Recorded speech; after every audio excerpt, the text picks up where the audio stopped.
والصلاة والسلام على سيد المرسلين سيدنا محمد وعلى آله وصحبه أجمعين.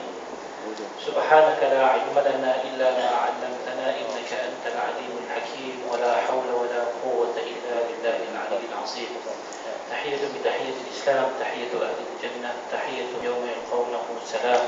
سلام الله عليكم ورحمته وبركاته. Terima kasih kepada Tuan Imam, Tuan Kuasa Surah Al-Furqan, para ustaz, ahli ulama dan tuan guru pembinaan masyarakat muslimin dan muslimat yang dirahmati Allah sekalian. Pada pengajian lepas kita telah sampai kepada ayat 42 daripada surah Al-Baqarah, di mana dalam ayat 42 kita masih lagi berbicara tentang ahli kitab,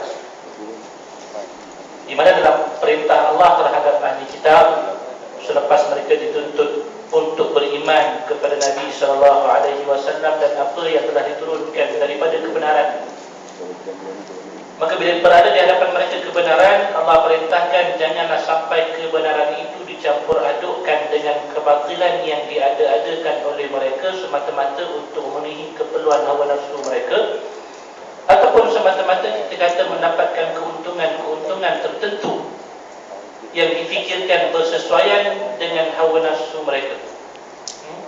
Serta diminta kepada mereka supaya tetap dengan kebenaran, jangan sampai disembunyikan kebenaran tersebut. Allah lanjutkan bicara dalam ayat Al-Baqarah, surah Al-Baqarah ini ayat yang ke-43, di mana Allah menyebutkan firman-Nya, a'udzu billahi minasyaitonir rajim, wa aqimus salata wa atuz zakata warka'u ma'ar raki'in. Dan dirikanlah akan salat, tunaikanlah zakat, dan rukuklah beserta orang-orang yang rukuk. Kalau kita tak belajar tafsir, kita akan katakan seolah-olah ayat ini asal-asalnya ditujukan kepada kita. Sedangkan kalau kita melihat dalam tafsirnya, ayat ini sebenarnya masih lagi dalam bicara Allah kepada ahli kitab. Tak habis lagi cerita tentang ahli kitab. Bermula daripada ayat ya bani Israil azkuru ni'mati allati an'amtu 'alaikum wa aminu bima anzaltu musaddiqan lima ma'akum. Bulan lepas kita baca lagi wala talbisul haqqo bil batil, dan ayat ini masih lagi berbicara terhadap orang ahli kitab. Bukan bererti bila mana kita menyebutkan ini bicara Allah kepada ahli kitab, maka yang lain daripada ahli kitab tidak terkena akan perintah ni. Saya selalu ulang, dan saya ingat saya pernah menyebut berkali-kali di sini, iaitu bila mana satu ayat itu ditujukan kepada sesuatu kumpulan, ianya tidak bererti kumpulan lain tidak menerima pengajaran yang sama. Istilahnya disebutkan dalam bahasa ataupun kaedah tafsir, disebut al-ibrah bi umumil lafzi la bi khususis sabab. Pengajaran itu tidaklah kita kata ditumpukan kepada sebutan terhadap sesuatu semata-mata, ataupun kita kata ianya ditentukan untuk orang tertentu semata-mata. Tetapi pengajaran yang diperolehi daripada ayat itu, ianya diperolehi melalui umumnya lafaz itu kepada sesiapa yang terkena kepada diri dia. Apa maksud dia? Itu bahasa akademik, susah nak faham.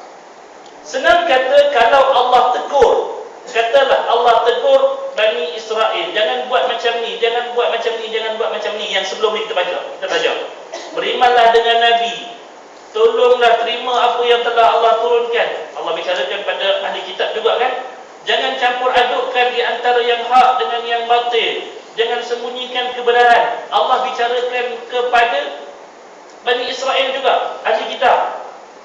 Tetapi bukanlah bererti kita yang bukan daripada kalangan Bani Israel tidak boleh mengambil pengajaran daripada apa yang telah Allah peringatkan Bani Israel. Maka bila sampai ke ayat ni, walaupun asal khitabnya ayat ini ditujukan kepada Bani Israel ataupun ahli kitab, kita yang beriman kepada Nabi, yang beriman kepada Al-Quran, mesti kena ambil pengajaran daripada apa yang diperintahkan oleh Allah. Kita tengok beberapa kalimah yang saya rasakan tak suka. Kalimah aqimu daripada qama, berdiri. Bila kata tambahkan hamzah di awal, ianya menjadikan daripada berdirinya seseorang kepada mendirikan. Saya berdiri, qumtu. Saya berdiri.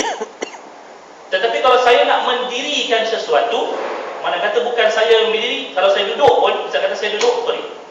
Saya duduk tapi saya nak mendirikan botol yang jatuh tadi itu, maka saya kata aqamtu. Qama, saya berdiri. Dia berdiri. Aqama, dia mendirikan. Disebutkan ujungnya iqamah. Iqamah iaitu iqamatus salat, didirikan akan salat. Mana kata aqimu, asal daripada kalimah aqama, mendirikan. Allah berkatakan dirikan. Dan dirikanlah akan kamu semua orang yang terlibat dalam pekerjaan salat. Allah minta ia didirikan. Tak terkecuali barang seorang pun. Allah tak kata, oi, kau tak apa, kau tak payah dirikan, kau sembahyang cukup, tak payah dirikan. Tak. Bila siapa yang termasuk dalam melakukan perbuatan salat, maka tuntutannya bukan akad tunai, tetapi diri. Wa atuz zakat. Kalimah atu bermaksud, kalau kita ambil dari kalimah asalnya, atab. Ata datang, datang. Ataitul masjidah, saya datang ke masjid. Disebut ataitu, saya mendatangkan, asal kalimah. Tapi bila zakat, istilah yang lebih tepat iaitu tunaikanlah. Bawa datang zakat tu. Kalau kata, saya nak bayar zakat, mana dia? Hutang boleh. Itu bukan nama bayar hutang. Bukan bayar zakat, itu hutang zakat. Zakat tu kena bawa datang, kena bawa benda. Nak bawa benda kena kerja, jangan malas-malas.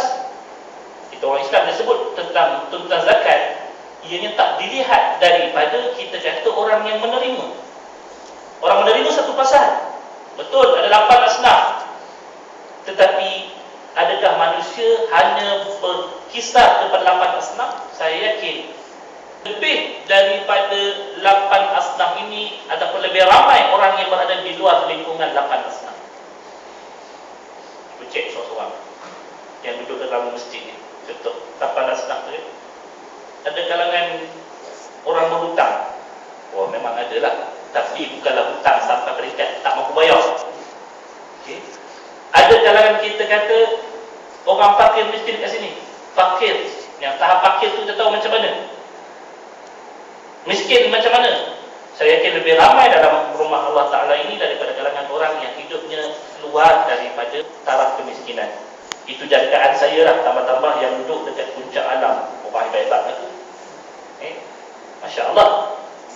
Meskipun hari ini kalau dijatakan lah, saya tanya kepada guru saya yang terlibat dengan kerja zakat, dia kata mereka yang berpendapatan 3,000 ke bawah termasuk dalam asnaf, boleh dikatakan sebagai penerima zakat.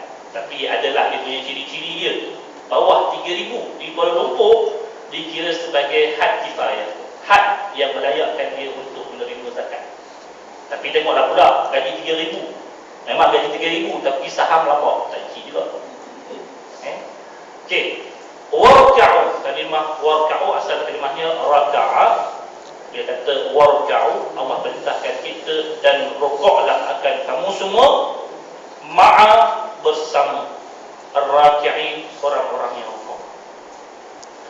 Apa berkaitan di antara ayat ni dengan ayat yang sebelum daripada dia? Kenapa Allah datangkan ayat ni lepas Allah bicarakan kepada Nabi, Allah bicarakan kepada ahli kitab, berimanlah kepada Nabi, jangan campur adukkan di antara yang hak dengan yang batil. Bila saya buka ataupun kita baca sebelum daripada ni, tengok terjemahan ayat, macam mana kita nak kaitkan yang sebelum dengan selepas. Sebab di situ pun terzahirnya apa yang dikatakan mukjizatnya Al-Quran. Al-Quran itu seolah-olah satu penceritaan yang tidak terputus antara satu ayat dengan ayat yang lain, antara satu surah dengan surah yang lain. Tuan-tuan baca tak habis cerita. Itu yang membuatkan tuan-tuan tak puas. Bila tuan-tuan habis khatam surah yang terakhir daripada Al-Quran, surah apa tuan-tuan? Al-Qawwah. Allah. Kalau Allah lebih kata. Tidak tengok nanti kata Allah yang pada akhir. Tak. Yang pada akhir adalah surah An-Nas. Bila habis surah An-Nas, jangan ada orang kata, oh dah selesai dah bicara. Tak lagi selesai. Tuan-tuan baru baca sekali. Tuan-tuan baru baca 2 kali. Oleh sebab itulah bila habis surah An-Nas, dalam majlis khatam, tuan-tuan akan pusing balik. Baca balik Fatihah, baca balik Alif Lam Mim. Pasal apa? Barulah tuan-tuan pada waktu nampak bahawasanya itulah kitab yang tidak diragukan. Nampak? Dia pusing balik, cerita itu tak pernah habis sampailah hari kiamat. Oleh sebab itulah kalau kita lihat bagaimana para ulama mufassirin, setiap kali datangnya insan yang baru mentafsirkan akan Al-Quran dengan garis panduan yang telah ditetapkan, disiplin yang kuat, maka kita akan dapati setiap yang datang mendatangkan sesuatu yang baru. Hebat-hebat tafsir Ibnu Katsir. Contoh, tuan-tuan takkan temui kesemuanya dalam tafsir Ibnu Katsir. Tuan-tuan buka tafsir Qurtubi yang melibatkan perbincangan tentang hukum. Bukan semua tentang hukum dibicarakan oleh Qurtubi. Tuan-tuan kena buka perbincangan yang mutaakhir ini oleh Ibnu Ashur, antaranya dalam kitab Tahrir wa Tanwir. Saya nak cari antara kaitan antara ayat sebelum dengan ayat selepas. Saya baca Ibnu Katsir tak jumpa. Saya buka Said Tantawi, tafsir Ali Tantawi, baru saya jumpa. Maka perkara ni, tuan-tuan jangan rasa puas. Carilah, belajar sampailah tuan-tuan rasa, ya subhanallah, rupanya inilah yang disebutkan Al-Quran ini satu keajaiban yang tidak akan putus-putus ajaib. Kita kalau kita jumpa benda dekat dunia ni, benda yang ajaib, apa benda yang ajaib? 8 benda yang 8 ke 7. Hari ni dah tambah-tambah dah benda ajaib. 7 benda ajaib dekat besi keramik contoh ajaib. Tentang di depan ni tengok habis kan. Bila balik Malaysia tak rasa dah ajaib tadi. Selesai. Cerita dia berhenti kat situ. Tapi Quran, tuan-tuan jumpa, tuan-tuan sanggup beli, bawa balik, baca. Sebab itulah, bila mana saya buat kajian tentang orientalis, bagaimana mereka mengkaji akan Al-Quran sehingga ke hari ini, kajian mereka itu subhanallah, walaupun mereka tak beriman, sebab iman itu perkara hidayah, tetapi apa yang mereka dapat lihat berkenaan tentang kehebatan Al-Quran kadang-kadang jauh daripada apa yang kita lihat, melainkan kelebihan kita cuma satu. Walaupun tak banyak kita terima, tetapi iman kita ada. Mereka terima, tetapi iman itu tidak dirasukkan. Okey, apa berkaitan dia? Selepas Allah perintahkan ahli kitab dengan perkara usul daripada agama ni, apa perkara usul itu? Iaitu beriman kepada Nabi, beriman kepada apa yang telah diturunkan kepada Nabi. Allah bicarakan daripada awal bicaranya, ya Bani Israel, lepas Allah ingatkan supaya ingat kurniaan Allah. Apa tujuan ingat kurniaan Allah daripada nikmat-nikmat? Iaitu Allah nak minta supaya mereka beriman. Allah bicarakan sebelum daripada ni persoalan-persoalan yang melibatkan keimanan, iaitu beriman kepada Nabi, beriman kepada apa yang diturunkan, dan jangan sampai membatalkan keimanan itu dengan mencampur adukkan di antara yang hak dengan yang batil dan menyembunyikan kebenaran-kebenaran tersebut. Maka bila sampai dah habis bicara tentang perkara keimanan atas apa yang telah dituntut ke atas ahli kitab, sekarang Allah nak bincang pula perkara berkaitan dengan syariat. Allah beralih pula dalam bicaranya ayat 43 ini kepada dua rukun amali yang utama dalam Islam, iaitu mendirikan salat dan mengeluarkan zakat. Dekat sini tuan-tuan dapat gambaran sebenarnya bagaimana dakwah itu berlangsung. Dakwah, kalau tuan-tuan kata ianya bermula dengan syariat, silap. Dakwah mesti dimulakan dengan menekankan persoalan keimanan sebagai keutamaan. Ada pengajian tauhid di sini? Ada, bagus. Saya bimbang takut buat kuliah sebagai macam kuliah, tiba-tiba kuliah tauhid tak ada. Habis. Tak sempurna ataupun tak betul diberi turutan dia.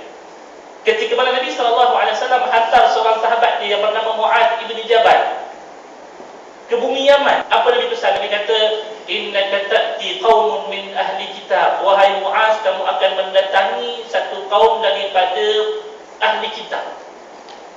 Falyakun awwal ma tad'uhum ilai syahadatu an la ilaha illallah wa anni rasulullah. Maka jadikan seruan pertama kamu kepada penduduk Yaman, yang pertama, mestilah kamu bawa mereka untuk mempersaksikan tiada Tuhan yang berhak disembah melainkan Allah dan Nabi Muhammad ataupun aku ini sebagai pesuruh Allah. Barulah lepas daripada menyebut tentang persoalan keimanan inilah, barulah Nabi sebut, kalau mereka terima, ajarkanlah kepada mereka bahawasanya Allah memerintahkan kepada mereka untuk menunaikan salat 5 waktu. Lepas dah confirm mereka salat 5 waktu ataupun dah tetap keimanan mereka dengan salat 5 waktu, barulah kami beritahu bahawasanya Allah memerintahkan kepada mereka untuk mengeluarkan sebahagian daripada apa yang telah rezekikan kepada mereka dalam bentuk zakat. Nampak? Itu turutan dakwahnya. Maka apa yang telah ditunjukkan daripada bicara daripada awal ayat ya Bani Israel sampai sekarang, kita boleh gunakan macam mana pendekatan kita nak menyampaikan dakwah kepada bukan Islam. Cerita pertama kepada bukan Islam, cerita tentang keimanan. Tetapi janganlah kita buat untuk nak ajar pada bukan Islam macam kita buat dalam bulan tauhid kita. Susah juga. Buka kitab pada dia. Apa dia? Benda yang basic, benda yang simple. Macam mana persoalan yang dikatakan bahawasanya antaranya yang Allah sebut, law kana fihi ma alihatun illallah la fasadata. Kalaulah di sana terdapatnya dua Tuhan, maka nescaya akan musnah alam ini. Kita boleh gunakan itu sebagai pokok kepada perbincangan kita supaya dia melihat bagaimana Islam yang menetapkan bahawasanya yang Tuhan itu hanya satu tunggal esa. Apa kelebihannya? Bincang. Okey, selesai terima bab ketuhanan.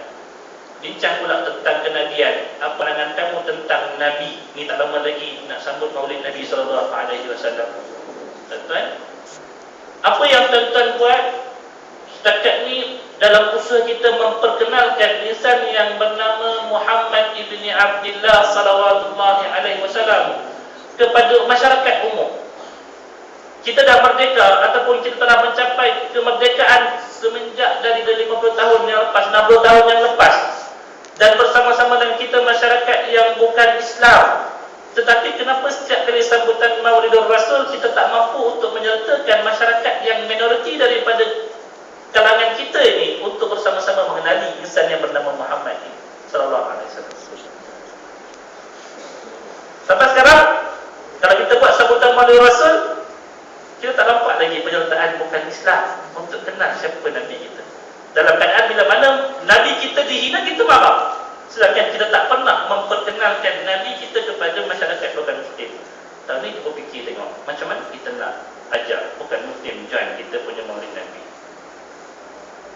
Kena dah mula dah ustaz. Ustaz, nanti orang kata. Kamu nak orang kata ke kamu nak Allah kata? Sebab sahabat-sahabat kita di Eropah telah memulakan usaha ini. Sewaktu berlakunya penghinaan Nabi, apa yang mereka buat? Bila sampai Maulid Rasul, mereka berikan sekuntum mawar merah kepada rakan-rakan daripada kalangan bukan Islam. Bila sampai hari tersebut, bagi sekuntum mawar merah kepada sahabat-sahabat daripada bukan Islam, lalu ditanyakan, mengapa mawar ini diberikan kepada kami? Maka dijawab kepada mereka, hari inilah hari yang sangat istimewa bagi kami, iaitu hari kelahiran Nabi junjungan kami Muhammad sallallahu alaihi wasallam, nakkah kamu kenal tentang dia? Lalu diberikan brosur, ini Nabi kami. Simple je. Tak payah buat program-program kadar sekuntum mawar merah untuk mereka yang baru mengenali siapakah insan yang bernama Muhammad. Tapi jangan bagi bulan Argentina nanti lain cerita bila bulan ini. Jangan bagi bulan Argentina. Saya bagi kat perempuan mana-mana yang bukan Islam.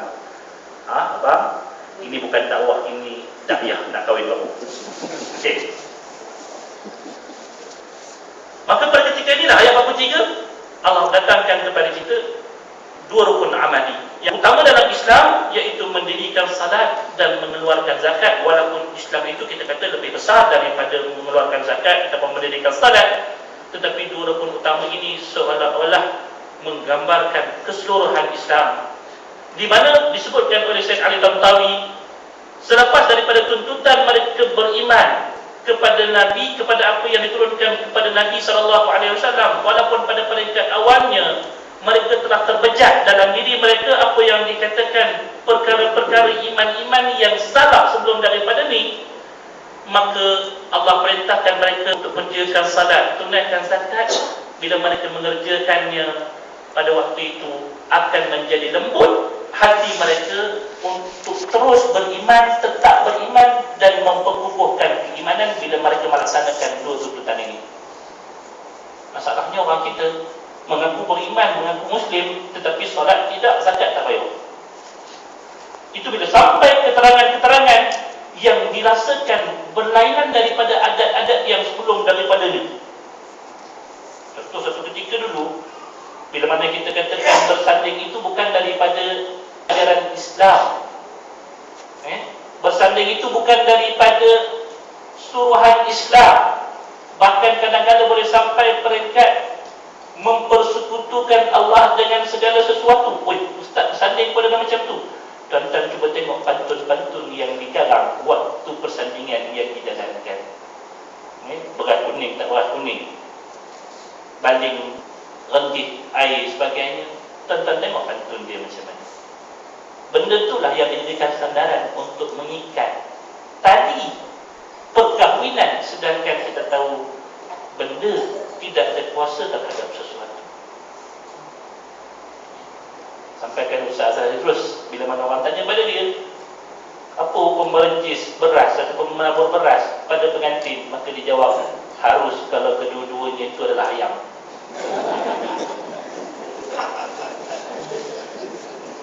Tuan-tuan pergi kahwin orang tu kahwin ayam.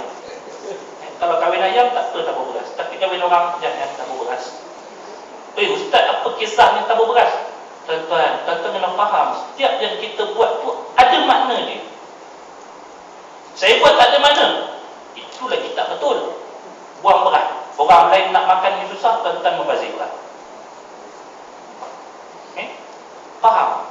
Kita buat benda tu, maka benda-benda yang sebegini bila mana nak dicabut daripada diri, nak makan masa cukup lama, sebab dia telah terpasak dalam akidah masyarakat bahawasanya kalau tak buat benda ni macam tak kahwin. Dahsyat. Betul. Saya ingat lagi bila mana saya ceritakan oleh ibu dan ayah satu adat ketika dulu, pengantin tidak boleh cecah tanah. Mak ayah saya sempat, pengantin tak boleh cecah tanah. Pasal apa? Entah, kami pun tak tahu. Tapi yang kami tahu bila mana kahwin dia, kaki memang tak boleh sentuh tanah, berada di awang-awangan. Sebab orang angkat katanya, memang tak boleh pijak tanah. Subhanallah. Pasal apa? Adalah kepercayaan yang melekat dalam tubuh dia. Sebelum daripada nak kahwin, kena mandi buang sial, mandi makan di bunga lah istilahnya. Yang lelaki duduk sebelah perempuan, yang perempuan duduk sebelah lelaki, pakat dia tengok kembar. Allahu Akbar. Pantang ditegur.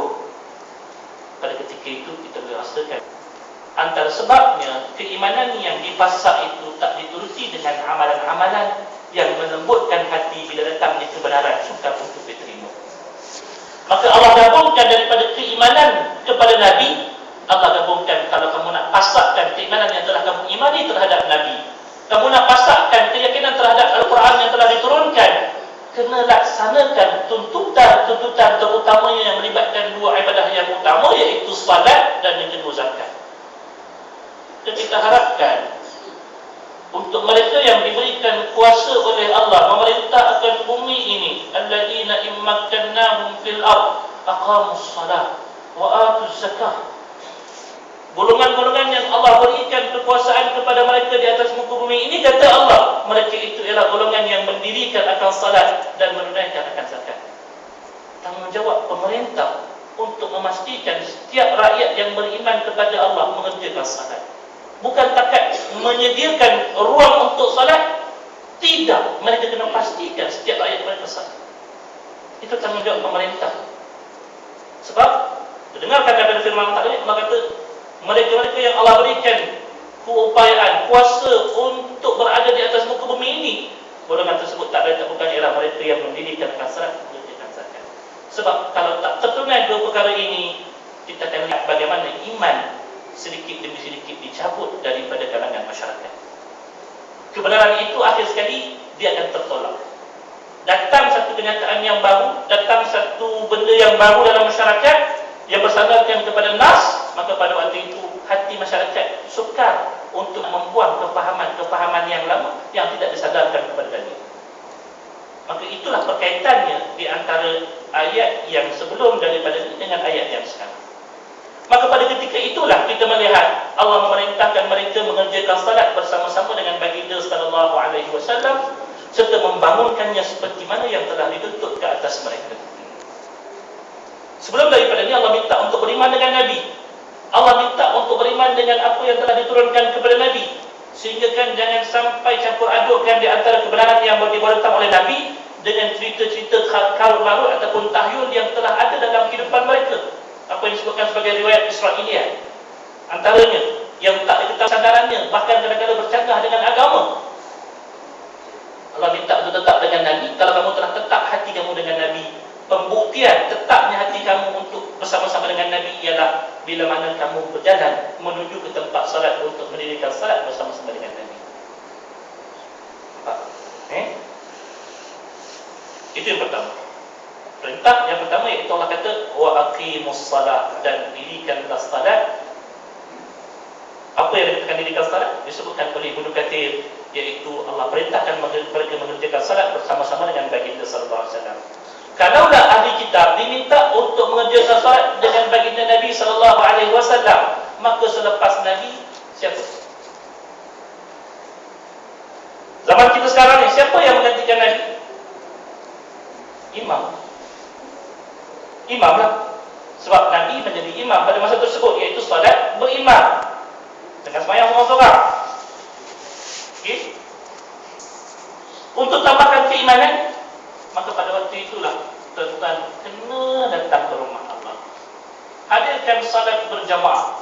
Kita akan tengok nanti bagaimana ayat ini digunakan oleh ramai daripada kalangan ulama yang menyentuh tentang persoalan kewajipan salat berjemaah. Ayat ini digunakan oleh ulama yang berpegang bahawasanya salat berjemaah itu wajib. Bagi kita fardu kifayah. Wajib juga, tapi dalam wajib kifayah.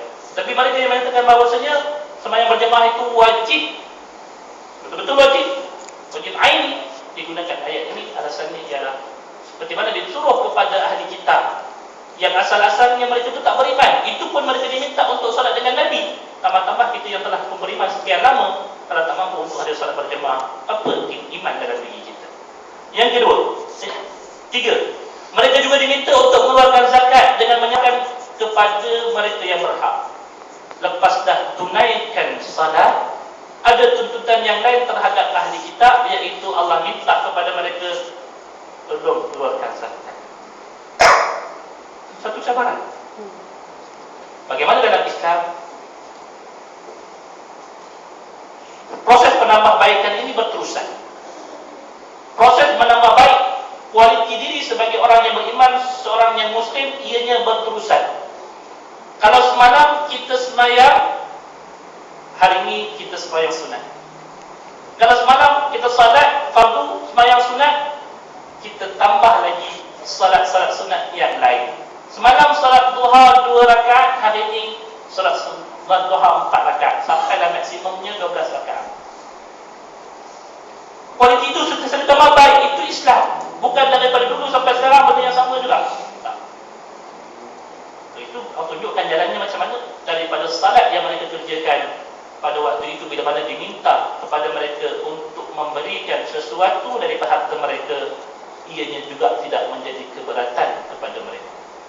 Keluarkan zakat. Dengan menyerahkan kepada mereka yang berhak, bukan buat pro zakat. Sebab orang ahli kitab ni ataupun kita kata orang Yahudi ni dia banyak helah dia. Sifat mereka suka berhelah. Bimbang-bimbang takut bila mana tak disebutkan dalam bentuk tafsirannya, iaitu menyerahkan kepada mereka yang berhak. Dia orang buat bayar zakat sesama masing-masing. Aku bayar pada kau, aku bayar pada aku. Kita share zakat. Iaitu bila kata atuz zakat, zakat itu mesti didatangkan kepada mereka yang berhak. Yang keempat, disebutkan juga di hujung tersebut, iaitu warka'u ma'ar raki'in. Selepas mereka dah salat, dah tunaikan zakat, Allah minta untuk mereka rukuk bersama-sama dengan mereka yang rukuk dari kalangan umat Muhammad sallallahu alaihi wasallam.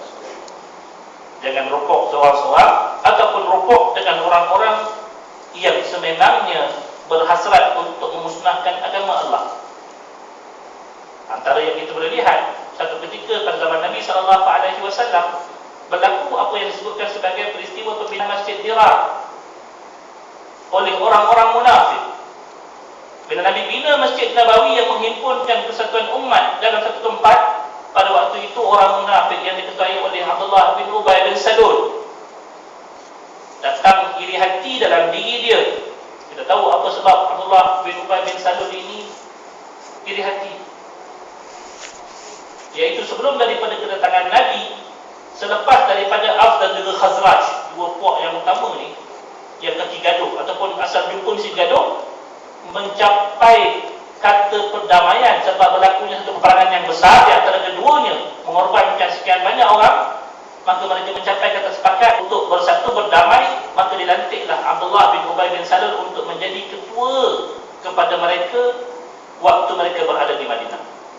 Tiba-tiba dalam tempoh yang baru saja Abdullah bin Ubay bin Salul menjawat jawatan sebagai pemimpin kota Madinah, datang Nabi SAW melakukan penghijrahan, menyebabkan pada waktu itu kepimpinan diserahkan kepada baginda. Orang baru jadi Perdana Menteri, esok tiba-tiba kena serah pada orang. Kalau orang tak ada iman, mau dia. Ialah keistimewaannya banyak. Kita tahu, walaupun tanggungjawab, kalau dilihat dari sudut tanggungjawab, boleh tahan. Nak jawab depan Tuhan itu sakit.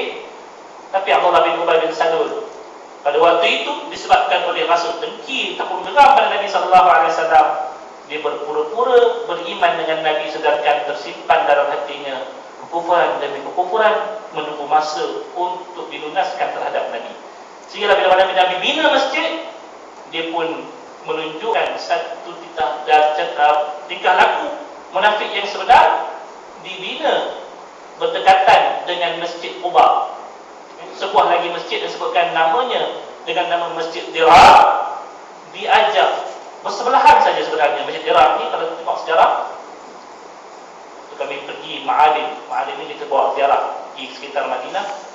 Antara kami tunjukkan lokasi yang dikatakan dibinanya Masjid Dirar, iaitu kalau tuan-tuan pergi Masjid Quba, tuan-tuan teringat ada pancuran air. Bahagian Quba yang ada pancuran air, ada pancur. Masjid bersebelahan dengan dia. Seberang jalan tu ada satu bahagian nampak kosong, kebun kurma. Kat situlah dikatakan dibinanya Masjid Dirar pada zaman Nabi SAW. Bila bina Masjid Dirar, maka pada waktu itu umat Islam melihat adanya dua masjid, dan umat Islam kelihatannya mula nak berpecah. Satu nak sembahyang masjid ni, satu nak sembahyang masjid ni. Contoh, dia berbeza dengan surau. Sekarang ni surau tak lagi bina masjid kan. Kalau orang lagi bina masjid jangan marah dah. Ataupun tuan-tuan kata ada dua surau, satu surau ada aircon, satu surau tak ada aircon. Tak apalah, itu surau. Sekarang ni masjid tempat tumpuan utama untuk masyarakat berhimpun. Tiba-tiba diwujudkan dua buah masjid, sehinggalah Allah turunkan daripada surah Taubah, Allah sebut la taqum fihi abada. Allah tak bagi siapa pun tunaikan salat di tempat Masjid Dirar walaupun ia telah dibina, menyebabkan selepas daripada itu Nabi memerintahkan kepada para sahabat untuk meruntuhkan masjid. Bila mana nak rukuk, pastikan yang kita rukuk bersama-sama. Pekerjaan yang hebat, pekerjaan salat itu pun Allah perintahkan untuk dikerjakan dengan orang-orang yang baik-baik. Bagaimana dengan pekerjaan yang lain kalau kita pilih untuk bersama-sama dengan orang yang tidak baik? Pasti ada kesan. Nampak? Yang kelima, saya sebutkan ramai daripada kalangan ulama menggunakan ayat ini sebagai dalil bagi kewajipan mengerjakan salat secara berjemaah. Allah sebutkan warka'u ma'ar raki'in di hujung tersebut.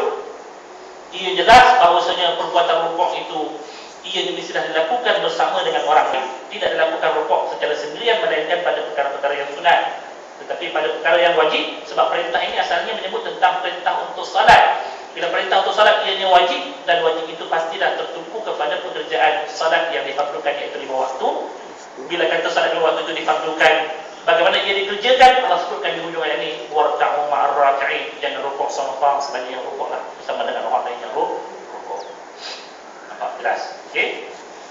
Kalau kita nak baca lebih lanjut berkenaan tentang permasalahan ini, antara yang bincangkan paling baik sehingga kan Ibnu Katsir memuji apa yang telah ditulis oleh Al-Qurtubi berkenaan tentang isu permasalahan solat berjemaah ini, maka disebutkan oleh Ibnu Katsir apa yang telah ditulis oleh Al-Qurtubi itu telah pun mencapai matlamatnya.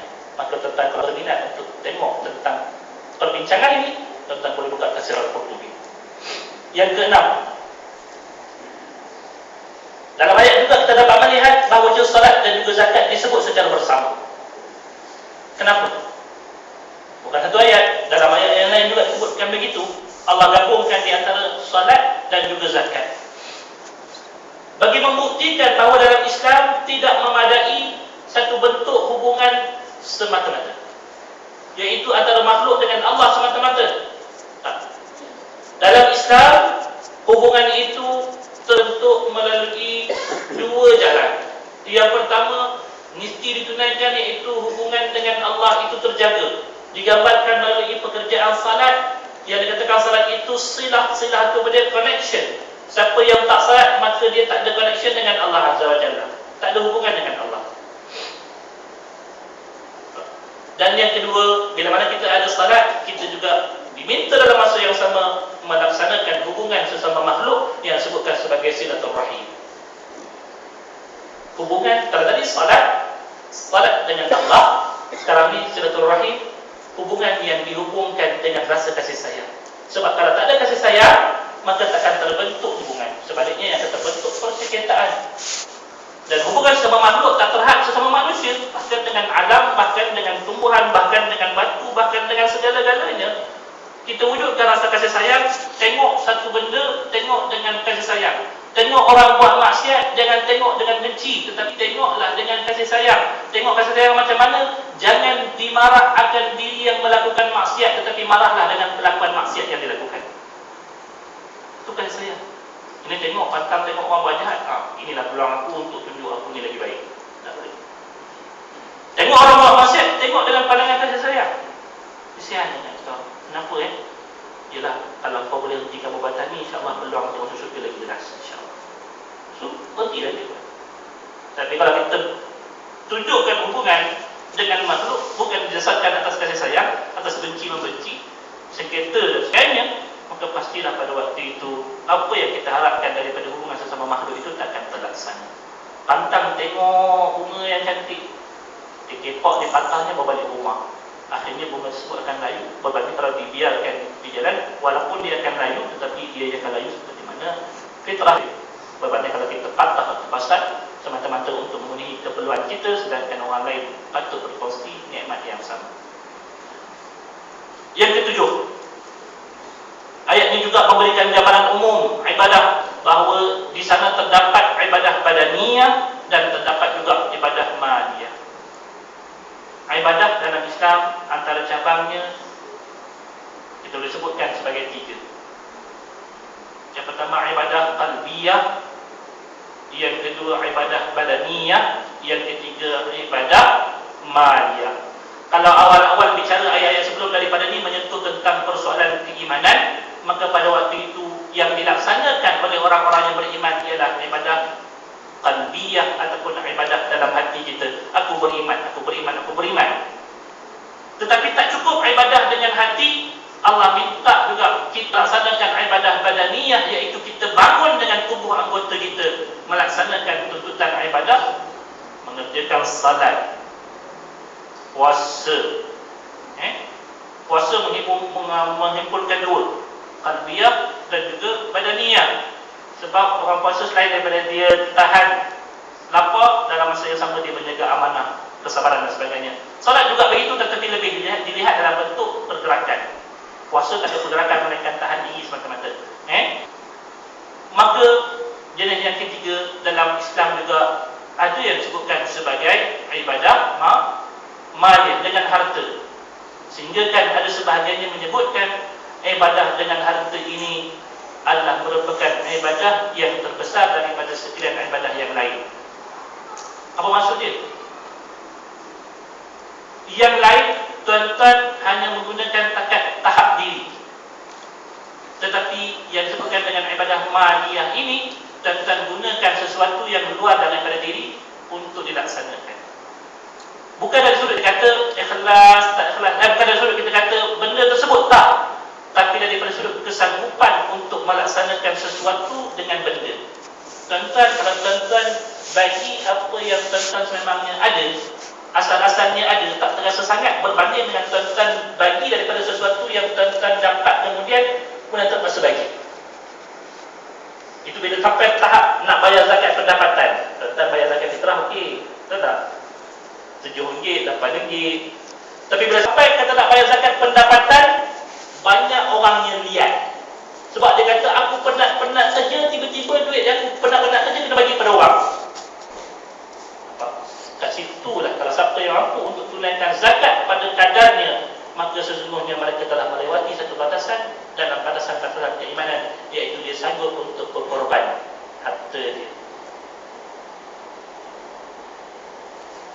Sebab itulah, bila mana Allah menyebutkan tentang mereka yang Allah nak tawarkan tentang syurga, atau nak tawarkan syurga pada dia, Allah sebutkan dia mendahulukan berjihad dengan harta sebelum dia berjihad dengan diri dia. Kan Allah sebut, ya ayyuhallazina amanu hal adullukum ala tijaratin tunjikum min adabin alim tu'minuna billahi wa rasulihi wa tujahiduna fi sabilillahi bi amwalikum wa anfusikum dzalikum khairul lakum in kuntum ta'lamun. Surah As-Saff. Dengan harta, mulakan dengan harta, kemudian kamu serahkan jiwa raga kamu. Itu yang paling tinggilah, dengan nyawa sebagainya. Sebut permulaan berjihad. Kalau harta pun tak mampu untuk nak bagi, atau benda lain sukar untuk kita laksanakan. Maka apa yang disebutkan dalam ayat ini sebenarnya menjelaskan bahawa dalam Islam ibadah itu bukanlah terbentuk, sebaliknya ianya terdapat dalam bentuk-bentuk yang lain, dan pada bentuk-bentuk yang lain juga terdapat tuntutannya, seperti mana wajibnya salat, wajibnya juga zakat. Sehingga kan pada zaman Khalifah Abu Bakar radhiyallahu taala anhu, selepas kewafatan Nabi, kedapatan kalangan orang-orang Islam yang pada waktu itu menahan daripada membayar zakat, tak nak bayar zakat. Sehingga kan disebutkan kepada mereka oleh Abu Bakar, kalaulah mereka menahan kepada aku, atau menahan daripada zakat-zakat mereka pada kadar ikatan unta, kaki unta itu pun disebutkan sebagai istilahnya iqad. Kalau mereka tak nak bayar zakat pada kadar ikatan unta, dan tahu tak, nyawa Arab pakai atas kepala, itu asal-asalnya bukan hiasan atas kepala, itu hiasan kepala lutut unta. Betul saudara. Cuma bila mana mereka berjalan, bawa unta tu berjalan, dah lepas ikat unta tu, mereka bubuh tak kepala. Ini bukan saya buat cerita, tak. Cari cerita kisah yang sebenar tentang iqad. Benda yang atas kepala hitam tu, nama dia iqad. Disebutkan dalam bahasa Arab, dalam bahasa lahjah dia iqad. Iqad ni benda atas kepala tu lah. Asal iqad ni ialah bila dia orang parking unta, kan unta kan duduk kan. Bila unta duduk, dia tak nak bagi unta bergerak, dia bubuhlah benda tu. So unta tak boleh bangun, lutut dia terikat. Nampak? digunakan. Kalau orang kata maka tak nak bayar harga ekal tersebut pada aku pun, aku akan hantar tentera untuk memerangi mereka. Kalau orang kata bayar cukuplah, zakat tak bayar. Tak. Zakat juga merupakan kewajipan yang sama tarafnya seperti mana salat. Kamu tak beriman dengan zakat, kamu tak beriman dengan salat. Itu saja. Tajwid. Wa aqimus salah wa atuz zakat wa ta'u ma'ar raki'in. Umum tak banyak yang kedapatan dalam ayat ini, walaupun kita tahu tajwid itu sebenarnya berlangsung pada setiap huruf. Bila mana satu huruf disebutkan dengan betul, maka berlangsungnya tajwid. Tajwid bukan sakat kita kata hukum-hukum yang kita belajar, tetapi tajwid itu berlangsung sampailah bagaimana tata cara kita menyebut satu huruf, itu pun dikira sebagai tajwid. Cuma hukum umum yang terdapat dalam ayat ini yang saya boleh kongsikan dengan tuan-tuan, mad badan. Mad badan iaitu pada kalimah wa atuz zakat, walaupun kita tengok nampak macam mad tabi'i saja, tetapi ada beza di antara mad tabi'i dengan mad badal, iaitu sekiranya sebelum daripada huruf mad itu didahului dengan huruf hamzah. Kalau mad tabi'i ataupun mad asli selain dari huruf hamzah. Tetapi untuk mad badal khusus, iaitu bila mana sesuatu huruf mad itu didahului dengan huruf hamzah, maka jadilah dia huruf mad. Disebabkan tajwid tak panjang pada hari ini tajwid dia, saya nak share dengan tuan-tuan satu kaedah macam mana nak ingat hukum hakam berkenaan dengan mad yang panjang lebar. Nak tak? Okey. Ini kalau tuan-tuan nak ajar anak-anak tuan-tuan macam mana nak ingat hukum mad. Ini banyak sangat. Ustaz, mad wajib, mad lazim, lagi apa dia? Mad lazim kalimi musaqqal, mad lazim kalimi mukhaffaf, mad lazim harfi musaqqal, mad lazim macam-macam lah. Lain kali orang tanya apa yang kau ingat, aku tak ingat apa melainkan amat jais je. Pasal tu aku the best. Okey. Kaedah saya nak ajar pada tuan-tuan, tuan-tuan ingat kaedah ni, insya-Allah tuan ingat semua hukum mad. Biiznillah ta'ala, melainkan dua hukum mad yang lain, iaitu iaitu hukum ni tak boleh pakai pada mad lin dan juga mad alif disukun. Mad alif disukun dia bebas 246. Mad lin kita tahu ianya walaupun asal-asalnya hukum mati, sebenarnya dia macam kita kata khaufin, dia hanya berlaku bila kita berhenti. Nampak?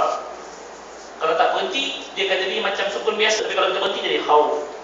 Maka apa yang saya tunjukkan sini cuma terpakai pada hukum-hukum mad yang selain daripada lin dan juga ma'arif disukun. Okey, apa dia?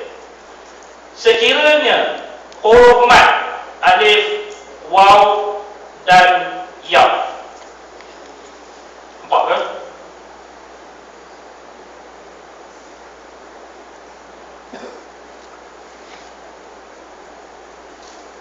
Tuan-tuan temui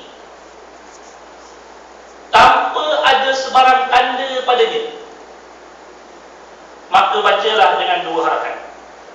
Oi, lain macam. Okey. Alif, waw dan ya yang tidak bertanda. Nanti saya tunjukkan tuan-tuan apa maksud bertanda dengan tak bertanda. Tuan-tuan nampak alif, waw dan ya tak ada tanda apa-apa. Sama ada tanda mati, sama ada mati, contoh tanda mati kita ni, tak ada. Ataupun tuan-tuan jumpa macam ni, ini bertanda kan? Alif ni bertanda kan? Kalau tuan-tuan tak jumpa, yang nampak cuma alif, waw dan ya saja, maka tuan-tuan panjanglah pada kadar dua harakat. Kalau tuan-tuan jumpa huruf-huruf mad bertanda begini, waw pun ada tanda panjang atas dia, ya pun ada panjang atas dia,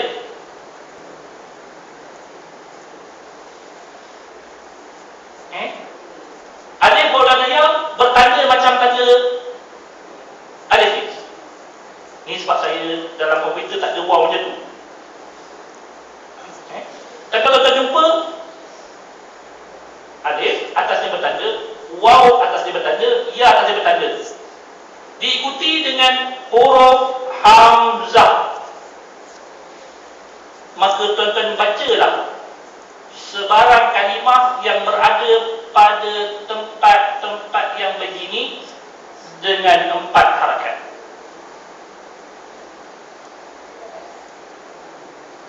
Alif yang bertanda, waw yang bertanda, hamzah diikuti dengan ya yang bertanda diikuti depannya hamzah, maka terbacalah kesemuanya dengan 4 harakat.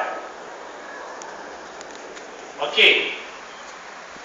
Yang ketiga, alif yang bertanda, waw yang bertanda, ya yang bertanda diikuti selepasnya bukan daripada hamzah. Hamzah tu pangkah dia. Okey. Kita nak buat pangkah ni. Ya.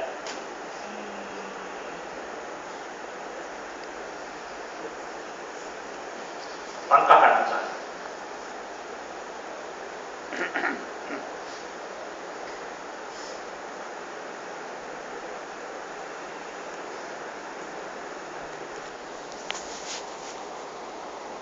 Pastikan ianya bukan hamzah.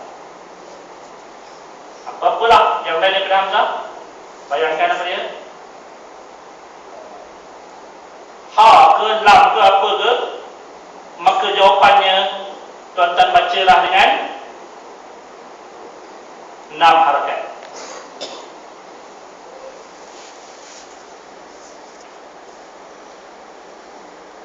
Apa maksudnya? Tuan-tuan buka Quran sekarang ni, tuan-tuan cari contoh-contoh dia. Okey. Untuk contoh yang pertama,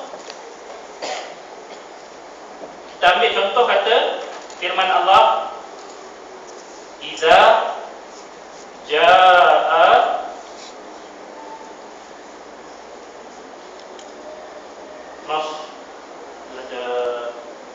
Nasrullah, surah Al-Izzajah. Kalau kita tengok, tuan-tuan buka surah Al-Izzajah, tuan-tuan akan dapati dekat situ yang pertama, kaedah yang pertama, iaitu alif yang tak bertanda. Ada tak lepas dia hamzah? Sorry, bila kata antara alif tak tanda, confirm 2. Alif bertanda diikuti lepas dia hamzah. Berapa? 4. Contoh yang ketiga kita ambil Al-Haqqah, bertanda tapi lepas dia bukan hamzah, maka confirm 6. Kaedah ini terpakai pada semua huruf hukumat melainkan 2 saja, iaitu lin dan juga nak ajar anak-anak untuk ingat hukumat semua, sebab tajwid ni yang wajib aininya baca, bukan wajib aininya hafal. Ini mat jaiz, ini mat wajib, tak wajib. Itu fardu kifayah. Siapa jadi ustaz dia kena hafal, tak ada yang kena hafal. Kalau yang orang awam nak baca, tak wajib hafal. Kalau hafal bagus, tapi tak wajib hafal. Tahu baca? Okey. So gunakan 3 kaedah ni untuk tuan-tuan ajar anak-anak. InsyaAllah saya share benda ni dengan sahabat-sahabat daripada kalangan ahli Quran. Alhamdulillah, tak ada masalah. Betul ke kaedah Ustaz Fadil pandai-pandai aja? Tak percaya, cuba cek adakah kaedah yang saya ajarkan betul. Sebenarnya kalau tuan-tuan yang silap faham, itu bukan salah saya. Tuan-tuan yang silap. Okey? Allah. Tajwid. Okey, tajwid selesai. Dan yang terakhir pagi ini saya silakan Ustaz Alim untuk bacakan ayat ni menurut bacaan oleh Abi Amru, di mana anak murid kepada Abi Amru iaitu Ad-Duri, dia membaca seperti mana Hafs an Asim baca. Tak ada apa-apa. Tak ada apa-apa perbezaan di antara bacaan kita dengan bacaan Abi Amru. InsyaAllah habis putra ni kita akan berpindah kepada Ibnu Amir. Silakan. أعوذ بالله من الشيطان الرجيم وأقيموا الصلاة وآتوا الزكاة واركعوا مع الراكعين. صدق الله العظيم. Ada soalan sih. Dalam ayat ini Allah telah menyatakan merintahkan supaya mereka rukuk dan zakat kan? Solat. Tapi dia nak mesti kita solat terus. Kenapa? Macam mana? Kenapa tak sebut terus solat? Sebut rukuk. Kenapa tak sebut sujud je? Terus dipilih kata rukuk. Kenapa Allah pilih kata rukuk? Terus siapa yang tahu? Saya tak kata saya tak tahu. Tak terkeluar daripada kepala saya untuk fikirkan perkara ini. Tapi soalan yang bagus, insyaAllah saya akan cari. Saya tak akan jawab apa yang saya tahu. Saya akan fikirkan. Tapi soalan yang baik iaitu kenapa Allah pilih rukuk, kenapa Allah tak pilih sujud? Saya akan cari. Satu soalan yang baik. Dan inilah sebenarnya cara untuk baca tafsir, iaitu kita keluarkan apa yang menjadi persoalan. Jumpa satu benda ni, kenapa? Kita akan jumpa ilmu yang banyak. Biiznillah ta'ala saya akan buka, saya akan cari biiznillah ta'ala apa sebab kenapa Allah menyebut tentang rukuk, tak menyebutkan tentang sujud. Saya baca 2-3 buah tafsir, tak disebutkan perbincangan sedemikian rupa. Mungkin kena baca lagi banyak. Okey, sila. Yang lain? Saya dapat lihat